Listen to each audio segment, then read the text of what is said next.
दोस्तों, बिहार में प्रशांत किशोर ने अपने नए पॉलिटिकल पार्टी का ऐलान कर दिया है और इसके साथ ही बिहार में एक राजनीतिक पारी खेलने के लिए प्रशांत किशोर और उनकी टीम तैयार है। लेकिन कहा जा रहा है कि प्रशांत किशोर बिहार के नए केजरीवाल साबित होंगे। कहने और सुनने को यह भी मिल रहा है कि प्रशांत किशोर लालू यादव को फायदा पहुंचाने के लिए ये खेल खेल रहे हैं और वो सिर्फ बीजेपी और जदयू का वोट काटने के लिए मैदान में आ रहे हैं। तो क्या प्रशांत किशोर बिहार के नए केजरीवाल साबित होंगे या बिहार की राजनीति के गेम चेंजर और किंग मेकर साबित होंगे? दोस्तों, 2 अक्टूबर को प्रशांत किशोर ने अपनी नई पार्टी जन स्वराज की स्थापना की ऐलान किया। पटना के वेटनरी कॉलेज ग्राउंड में उन्होंने बड़ी रैली करके अपने पार्टी की और पार्टी के बायलॉज की घोषणा की। दोस्तों, प्रशांत किशोर केजरीवाल की तर्ज पे बहुत बड़ा कैंपेन पिछले 2 साल से चला रहे हैं बिहार के अंदर और पूरे बिहार को मथने के बाद उन्होंने इस रैली का आयोजन पटना में किया। उन्होंने कई घोषणाएं भी की, जिसमें प्रमुख घोषणा यह थी कि वो आते ही 1 घंटे के अंदर शराबबंदी को हटा देंगे। दोस्तों, प्रशांत किशोर ने जो अभी पार्टी अपनी बनाई है, उसका जो पहला अध्यक्ष, कार्यकारी अध्यक्ष उन्होंने बनाया, मनोज भारती, वो एक दलित समुदाय से आते हैं, कई देशों में राजदूत रह चुके हैं। बिहार वो राज्य है जहां लोग राजनीतिक रूप से काफी शार्प हैं, काफी एक्टिव हैं। तो क्या ऐसी स्थिति में प्रशांत किशोर की दाल बिहार में गलने वाली है? क्योंकि प्रशांत किशोर अगर नए केजरीवाल बनने वाले हैं, नए केजरीवाल बनना चाह रहे हैं, तो दिल्ली की जनता और बिहार की जनता में काफी अंतर है। दिल्ली की जनता को केजरीवाल ने फ्री बिजली, फ्री पानी, ऐसा प्रलोभन दिया। दिल्ली की जनता को इससे ज्यादा चाहिए नहीं। दिल्ली की जनता इन वादों से मस्त होकर केजरीवाल को भरपूर वोट किया। केजरीवाल के सत्ता में आने का एक कारण यह भी था कि दिल्ली में एक तरह से पॉलिटिकल वैक्यूम क्रिएट हो रहा था। शीला दीक्षित के बाद कोई चेहरा नहीं था और वो इतनी बार चुनाव जीत चुकी थी। प्रशांत किशोर बिहार में भी देख रहे हैं कि लगातार लोग नीतीश कुमार के लगातार शासन से हो सकता है कि एंटी इनकम्बेंसी का फायदा उन्हें मिल जाए। लेकिन सवाल ये उठता है कि क्या नीतीश कुमार से परेशान होकर लोग प्रशांत किशोर को चुनेंगे, या जो और भी विकल्प हैं जैसे कि तेजस्वी यादव, एक युवा चेहरा चिराग पासवान, हालांकि वो एनडीए का ही हिस्सा है, पर कुछ कह नहीं सकते उनके हाव भाव को देखते हुए। तो क्या बिहार की जनता राजनीतिक रूप से अगर कोई दूसरा चॉइस देखेगी तो प्रशांत किशोर में देखेगी? ये एक बड़ी बात होगी। इसमें कोई दो राय नहीं है कि प्रशांत किशोर बातें बहुत अच्छी कर रहे हैं। उनकी बातों में एक विजन दिखता है, एक प्रोग्रेसिव तरीके से उनका सोच है और बिहार को कैसे वो पटरी पे लाएंगे इसका एक खाका भी पेश कर रहे हैं, जो आमतौर पे यहां के नेता नहीं कर पाते हैं। आप अगर देखें तो यहां के नेता और उनकी बातें घूम फिर के जाति, वोट बैंक, समीकरण, वोट प्रतिशत, इन्हीं के इर्द गिर्द घूमती रहती है। इस बार नीतीश कुमार और तेजस्वी यादव के बीच नौकरी देने की होड़ भी लगी, क्रेडिट लेने की होड़ भी लगी, क्योंकि बिहार में लोगों को व्यापार, शिक्षा और इन चीज़ों के परे एक जो सबसे बड़ी चीज़ आकर्षित करती है वो होती है सरकारी नौकरी। और सरकारी नौकरी और वैकेंसीज जो भी पॉलिटिकल पार्टी निकालती है, बट ऑब्वियस है कि बिहारियों का लगाव उस पार्टी के प्रति ज़्यादा हो जाता है। लेकिन क्या दिल्ली की तर्ज पे वो बिहार में जीत हासिल करेंगे? इस पे एक सवाल रहेगा। बिहार के लोगों से जब आप मिलेंगे, पॉलिटिक्स पे उनकी बातें आप सुनेंगे, जब उनसे बातें करेंगे, तो आपको समझ में आएगा कि वो पॉलिटिकली काफ़ी मैच्योर हैं। वो आपकी तमाम बातों से सहमत हो सकते हैं, लेकिन उनके मन के अंदर क्या है ये वोटिंग वाले दिन ही पता चलता है। और वोटिंग वाले दिन भी कहां पता चलता है? काउंटिंग वाले दिन पता चलता है। तो लाख भीड़ जुटाना, अलग अलग वादे करना, लोगों का उसमें हामी भरना, यहां तक तो ठीक है, लेकिन वोट का बटन जब दबाना होता है तो बिहारी सिर्फ अपनी बुद्धि और विवेक से काम लेते हैं और उनके दिमाग में होता है उनकी जाति का नेता, उनकी जाति का प्रतिनिधि कौन कर रहा है।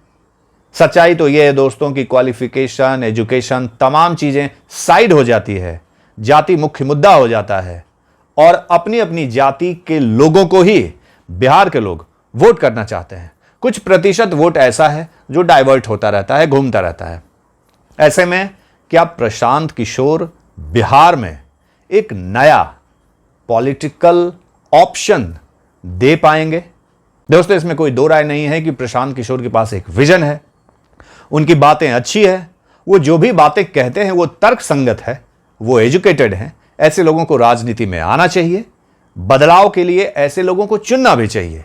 लेकिन सवाल यहां की जनता, उनके मूड और मिजाज का है। दोस्तों, बिहार में चुनाव आने वाला है और फिलहाल लोकसभा चुनाव के बाद कुछ सीटों पर, जैसे कि अगर बात करें तो इमामगंज, बेलागंज, रामगढ़, तरारी, इन सीटों पर लोकसभा चुनाव के बाद ये सीटें खाली हुई है और उपचुनाव भी होने हैं। तो उपचुनाव में कहा जा रहा है कि प्रशांत किशोर इसे अपने एक सेमीफाइनल के रूप में देख रहे हैं। बिहार की जनता भी उन्हें ऑब्जर्व कर रही है और इन 4 सीटों पर होने वाले उपचुनाव में भी वो अपना प्रत्याशी उतारेंगे। और इसके बाद जो फुल फ्लेज बिहार का विधानसभा का चुनाव होगा, प्रशांत किशोर ने घोषणा किया है कि वो पूरे 243 सीटों पर अपने प्रत्याशी उतारेंगे। उन्होंने यह भी कहा है कि वो किसी से गठबंधन नहीं करेंगे। दोस्तों, बिहार में हर जाति का एक नेता है और आप उससे कितनी भी बातें कर लें, वो अपनी जाति के नेता को ही वोट करते हैं। अगर आप नीतीश कुमार के पास जाते हैं, नीतीश कुमार के वोटर के पास जाते हैं, उनके वोटर से आप तमाम तरह की बातें कर लें, इसमें कोई दो राय नहीं है कि नीतीश कुमार ने बहुत विकास किया भी है बिहार का। और जब आप नीतीश कुमार का जो कोर वोटर है, कुर्मी, फॉरवर्ड और दलितों को भी उन्होंने काफ़ी साध के रखा है, तो जब आप उनके जातिगत वोट की बात करें तो वो खुद कुर्मी जाति से आते हैं। और अगर कुर्मियों से आप पूछेंगे तो मुझे नहीं लगता है कि कुर्मी नीतीश को छोड़ के किसी और को वोट करने वाले हैं, यादव तेजस्वी को छोड़ के किसी और को वोट करने वाले हैं। अब सवाल उठता है कि दलित और पिछड़े कहाँ जाएंगे? तो हमेशा से इनका वोट बंटता रहा है। प्रशांत किशोर ने भी जिस मनोज भारती को अपना कार्यकारी अध्यक्ष बनाया है, वो दलित समुदाय से आते हैं। उनका टारगेट वही दलित वोटर है जिसकी बदौलत वो सत्ता में आने का ख्वाब देख रहे हैं। लेकिन जैसा कि मैंने कहा, चिराग पासवान, जीतन राम मांझी, मुकेश साहनी अपनी अपनी जाति के ठेकेदार बने हुए हैं और 90% उन जाति के लोग उन्हें ही वोट करते हैं। वो आपकी तमाम बातों से सहमत हो जाएंगे, लेकिन अंततः वोट वो अपनी जाति के नेताओं को ही करते हैं, करेंगे। तो ऐसे में प्रश्न उठता है कि किस जाति के वोट का बिखराव होगा? तो बिखराव जिस वोट का होने वाला है, कहा जा रहा है वो वोट सवर्ण जातियों का है, क्योंकि सवर्ण जाति में भूमिहार अलग अलग भाग में बटे हुए। हर पार्टी में भूमिहार है, हर पार्टी में ब्राह्मण है, हर पार्टी में राजपूत है। कायस्थ को बीजेपी का वोटर माना जाता है। लेकिन अगर फॉरवर्ड वोट बटेंगे तो बिहार में ऐसा भी माना जाता है कि फॉरवर्ड का ज्यादातर वोट एनडीए यानी नीतीश कुमार और बीजेपी के गठबंधन को मिलता है। तो ऐसे में अगर नीतीश कुमार और बीजेपी गठबंधन का वोट प्रशांत किशोर काटते हैं तो इसका सीधा फायदा लालू प्रसाद की पार्टी को मिलने वाला है। कई लोग यह भी कह रहे हैं कि 90 के दशक में ऐसे ही आनंद मोहन ने भी अपनी पॉलिटिकल पार्टी और कैंपेन का आगाज किया था और उनके इस आगाज का परिणाम यह था कि उन्होंने फॉरवर्ड के इतने वोट काटे कि लालू प्रसाद प्रचंड बहुमत में आए। ठीक उसी तरह प्रशांत किशोर का भी हश्र होने वाला है। माना यह जा रहा है कि फॉरवर्ड का वोट काटेंगे, बीजेपी और जदयू को नुकसान पहुंचाएंगे और सीधा फायदा आरजेडी को मिलने वाला है। जिस तरह से आनंद मोहन की पार्टी ने किया था, बस प्रशांत किशोर उतना भरी करके रह जाएंगे। लेकिन स्ट्रेटजी मेकर के नाम से मशहूर प्रशांत किशोर इतनी आसानी से हार मारने वाले नहीं है।